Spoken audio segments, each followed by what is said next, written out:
மூணாறு தேசிய நெடுஞ்சாலை. இது பாத்தீங்கன்னா ராமேஸ்வரம் கொச்சி தேசிய நெடுஞ்சாலை அப்படின்னு சொல்லுவாங்க.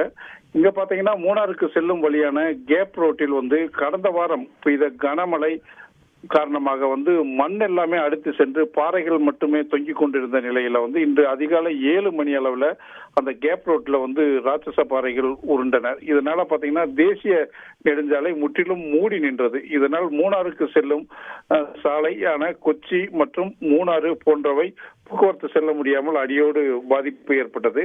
இந்த சரிவு ஏற்படும் போது அப்பகுதியில் எந்த வாகனமும் செல்லாதனால அதிர்ஷ்டவசமாக உயிரிழப்பு தவிர்க்கப்பட்டது. மேலும் இந்த சரிவுனால பாத்தீங்கன்னா மூணாறுல இருந்து சின்னக்கனலுக்கு செல்லக்கூடியது, பூப்பாறைக்கு செல்லக்கூடிய வழித்தடங்கள் எல்லாமே பாத்தீங்கன்னா மூடப்பட்டிருக்கு. இதனால பள்ளி மாணவர்கள் பாதிக்கப்பட்டிருக்காங்க. அதே மாதிரி சுற்றுலா பயணிகளும் உள்ளூர்வாசிகளும் இந்த பக்கமே போக முடியாம பாதிப்பு ஏற்பட்டிருக்கு. இதனால பாத்தீங்கன்னா போக்குவரத்து அதிக நேரம்